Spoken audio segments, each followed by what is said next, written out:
was working in London, was overweight, drinking heavily, taking drugs, and living the hedonistic lifestyle. We all did the fire walk, and it was something so outrageous for us all.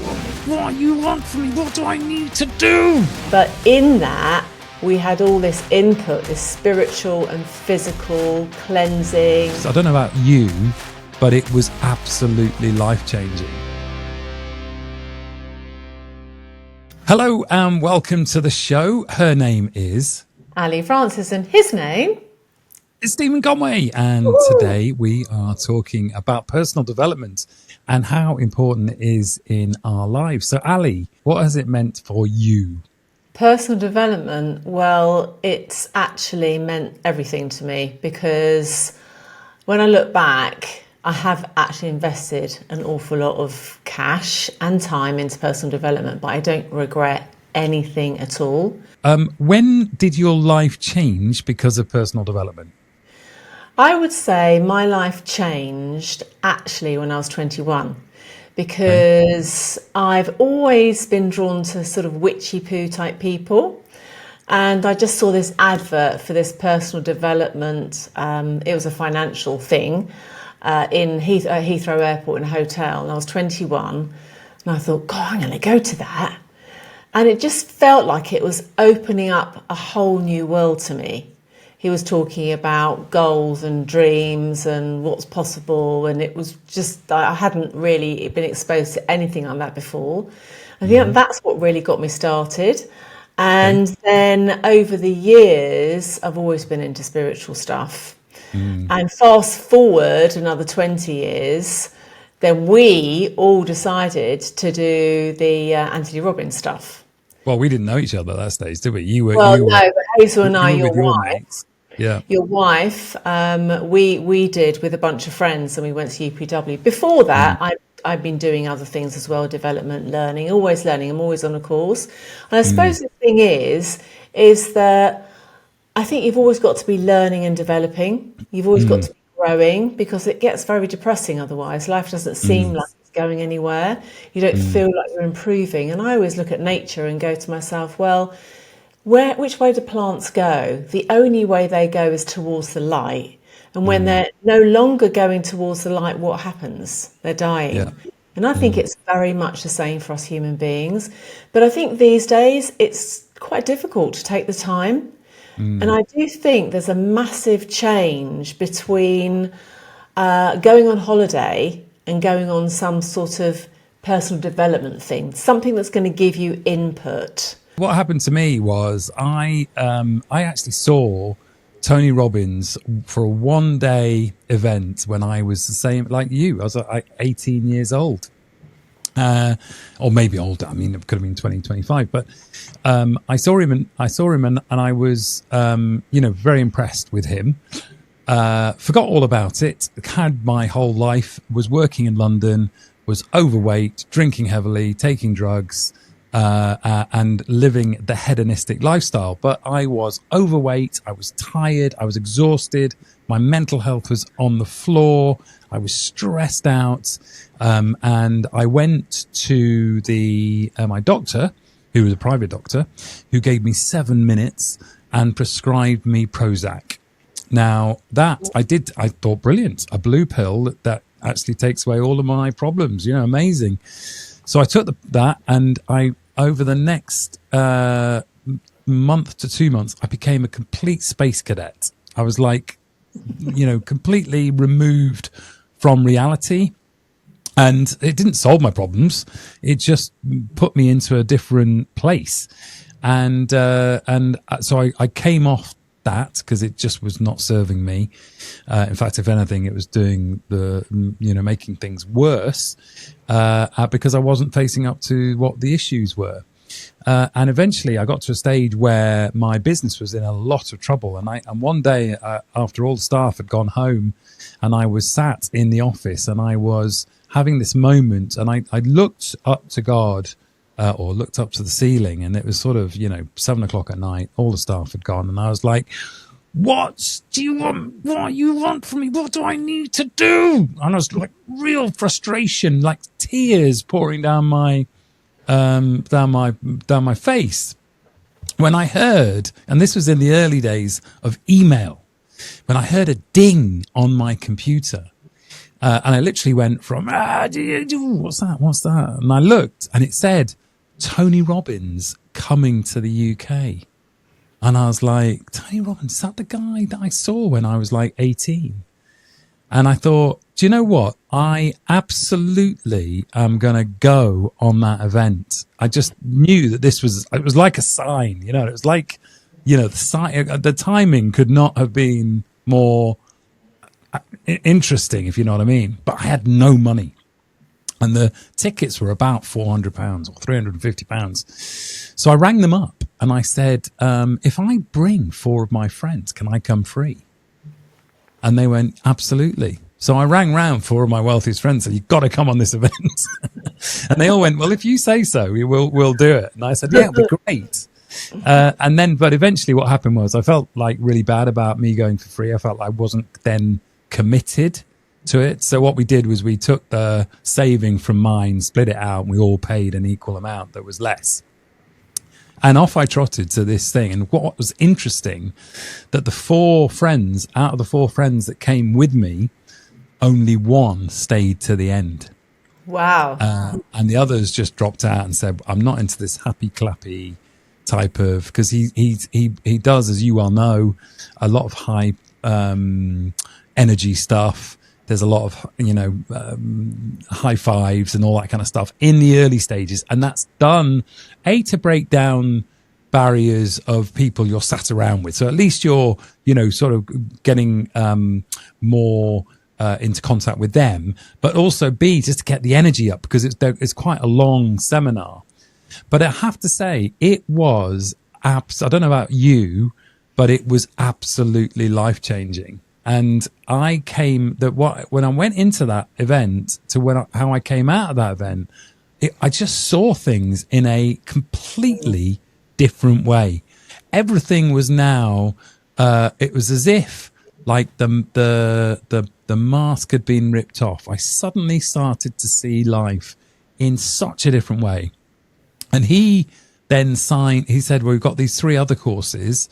One of which is Life Mastery, which is basically where you go away for a week for a health retreat. And I thought, that sounds fantastic. But the thing was, the whole thing cost, I think, £10,000 to do the 3 other courses. And that was without all the travel costs that came into it as well. And I literally had about 50 quid on my credit card left. And I went to the back of the room and I said, can I put £50 down as a deposit? And they were like, what? Go on then. All right. But the payment needs to be by this date.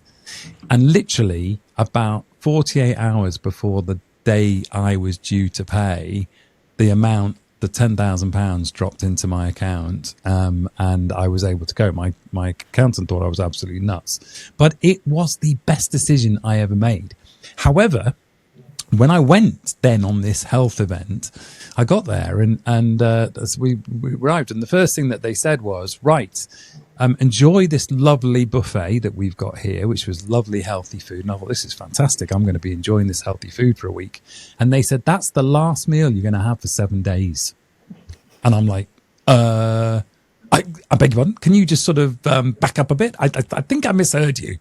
And they went, not only is it the last meal you're going to have for 7 days, but we're also going to give you colonics. And I'm like, sorry, what's a colonic? And we're also going to just be feeding you wheatgrass shots. And I was like, this is nuts, absolutely nuts. But interestingly enough, having gone through the first few days I thought, well, I'm here now. I'm committed. I'm on it was actually abroad, so I couldn't actually go anywhere. So I thought, well, I might as well do it and see what happens. And the first couple of days were quite tough. The third day was really tough, like really tough. However, the 4th and 5th day, and especially the 5th day, was like I'd been reborn. It was like I woke up and it was like an alleluia moment of, oh my God, this is how I'm supposed to feel. It was like everything in my body had rushed to sort out all of the things that had caused me an issue.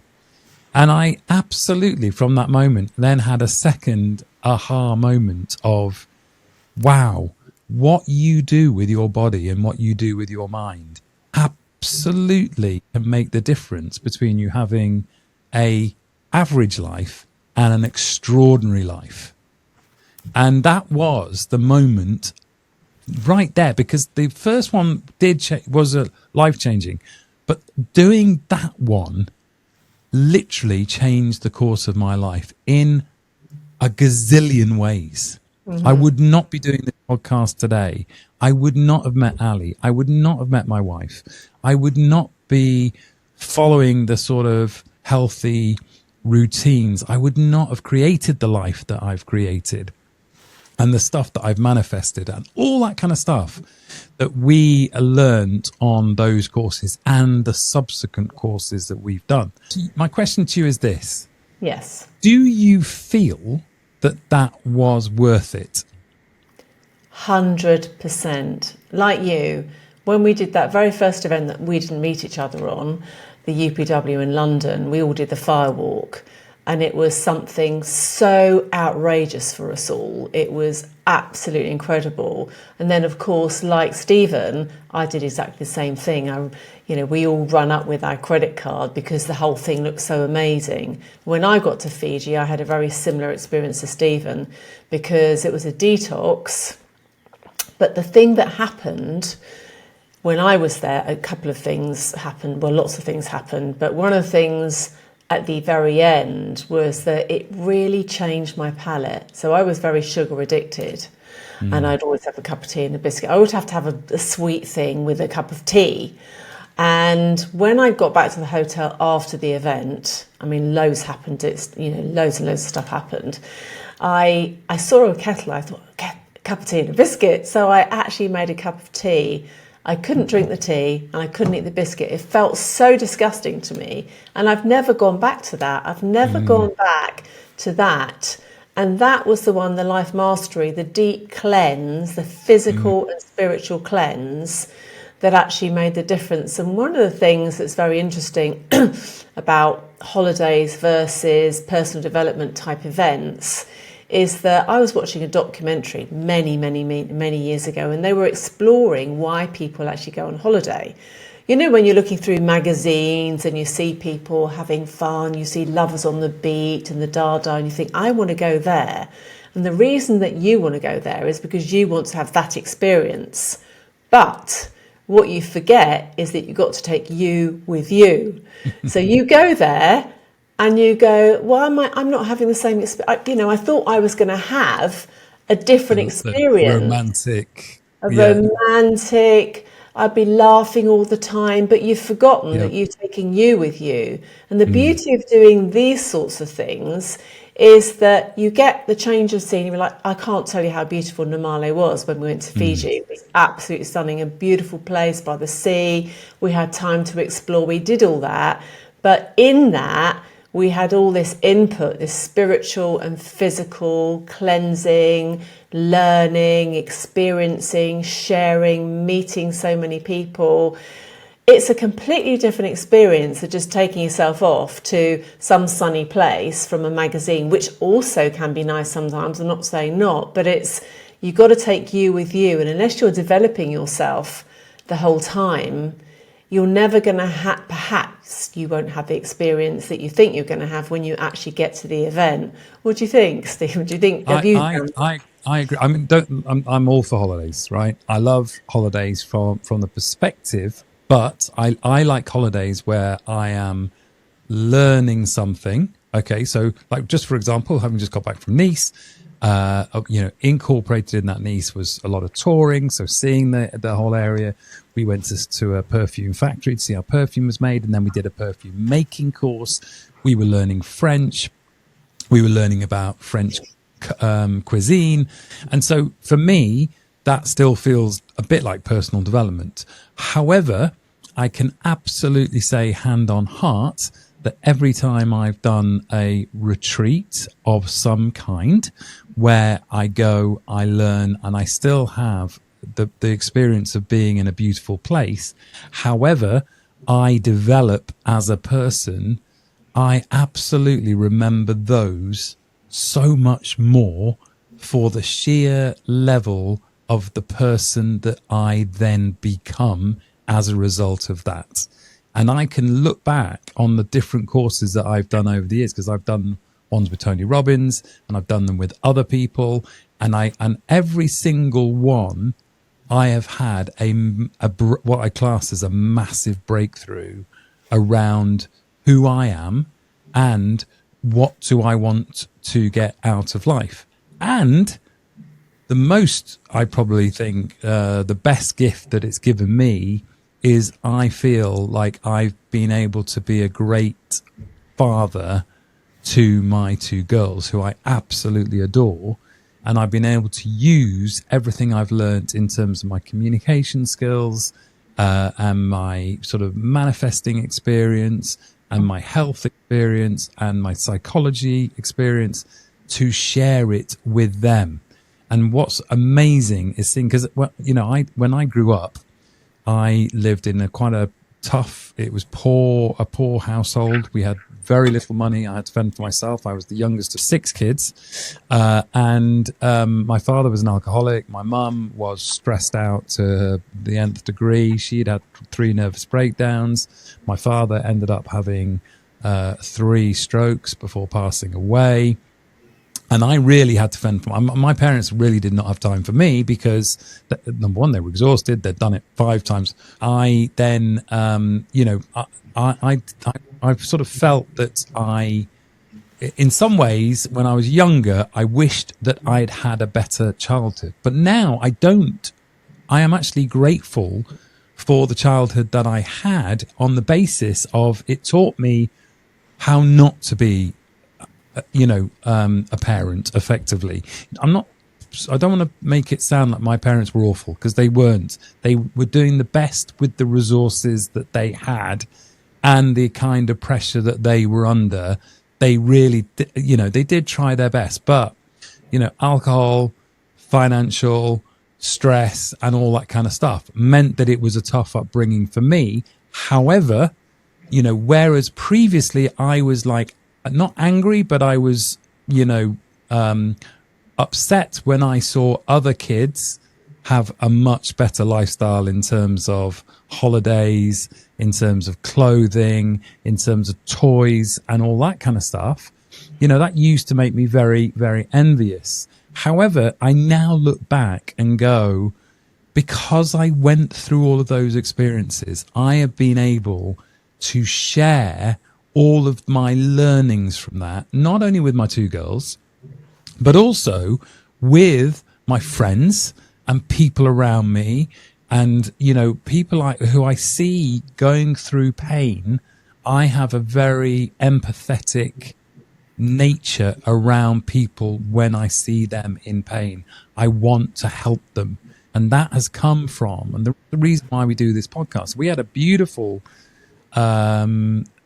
comment yesterday on one of our, now bearing in mind we've only been going for 6 weeks or something, and you know, we're still learning the way, but this is brand new to us.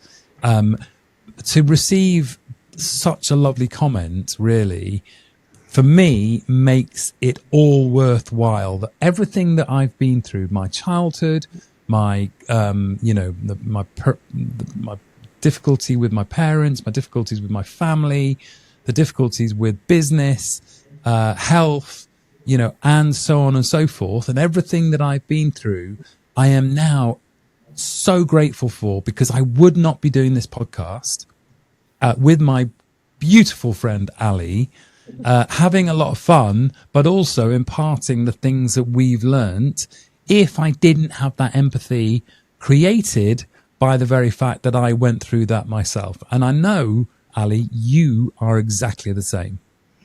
Yeah, I think that we've both come from something fairly similar. I mean, my family were very poor, and my dear mum, she was not wanted. And when she was naughty, her father used to hit her over the head with the Bible. And she just wanted the best for us. Yeah. And but I think each generation is like that. I think you want more for your kids than what you had. Yeah. And you know, everything that you learn in this lifetime, you can then pass on, and then they'll pass on and they'll pass on. But I think this is such an amazing moment in time, because in our time, these things weren't available. In our parents' time, they weren't really mainstream. I mean, personal development has been more mainstream for the last 40 years, I suppose. Yeah. There are some, you know, of course, there's all the spiritual teachings and all that, but it's now moved into a more contemporary space. Whereas before it was all spiritual work, but now it is still spiritual work, but it's contemporary at the same time. So it's more accessible. Things are translated in a way that people can understand them more. And I think that that's the beauty of what's available to us now. So you don't have to be spiritual to go on a personal development retreat. All you need to do is think, I want to be the best person I can be. I want to be the best person I can be for my family, for myself, for my life. Because being in this human dimension is such a great honour. And I think it's such a waste if we don't try to do something with our life, do it to the best we possibly can. If you've got kids, help them to actually be effective in the world, so they grow up and they can be effective in the world and give something back to the world. So we all leave the world a better place than it was when we started, in our own little bubble way.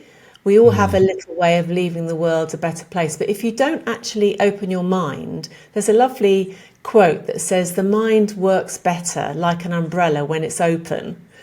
And I think that's a really lovely quote, because when the mind's closed and you're not open and you become very, I don't know whether parochial would be the right word, you don't actually go anywhere. And I'm not talking necessarily about spending lots of money going somewhere, but opening your mind to things. There's so many podcasts like this for a start.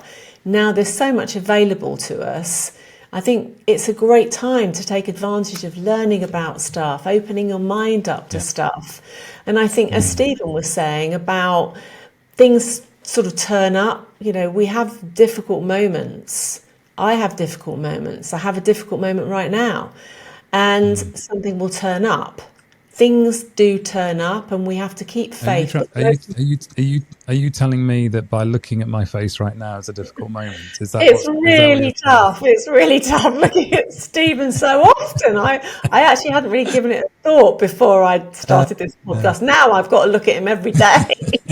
I don't know how Hazel does it. She's an absolute saint.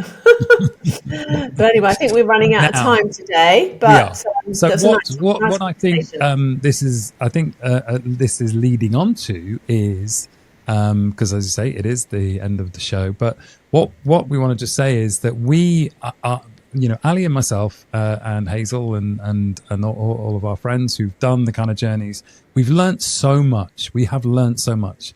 So what we are doing is that not only are I going to pass on this information to our kids, but we're also going to be passing it on to you, not only via this podcast, but also via our own retreats. So we are creating the Miracle Mind retreats, which we're going to put up a website in the not too distant future. And if you'd like to join us on those, some of the titles that we're playing with at this moment in time, one being the detox retreat, one being the sleep retreat, where Ali will be imparting all of her knowledge and skills, and I'll be imparting all of our experiences. And then the third one is going to be empowering the sacred feminine. So those are just three of the ones that we are looking at putting together. So we will put a link in the show notes to the Miracle Mind retreats for you to have a little look at. If you like the idea of coming and joining myself and Ali for 5 days of really intensive working on yourself to a deep core level, where you literally will, like we did, literally feel reborn at the end of those 5 days, then join us. Come and comment in underneath this video what you would like to see, what you'd like to learn, you know, which of those retreats are of interest to you. And as I say, we are going to be putting some dates together and putting a website together for you to have a look at more of our amazing retreats, which literally, I promise you, will be life-changing. So, Ali, do you want to close off the show? Well, yes, I would like to just say that, if you comment, just let us know what sort of things you've done before, what sort of things you would like to do, and just say, yes, I'd like to be in, and then we will, clock you and send you information as soon as it's ready. Yeah. In Now, the the other meantime, thing as well. Subscribe. Thank you. Yeah, absolutely. If you do like and subscribe and put your name in the comments so we know who you are, because obviously everybody's got like a username that we don't actually know your name. If you put your name in the comment, we'll give you a shout out on the next video. Yeah. So and that will also prove whether you listen to the end. We'll be taking notes. We're going to be marking you. You'll be getting a report card at the end of the year. Did you listen to each show till the very end? Miracle Mind certificate. You get your Miracle Mind certificate for actually putting up with us. So we hope you've enjoyed the show. It's a goodbye from her. And it's a goodbye from him.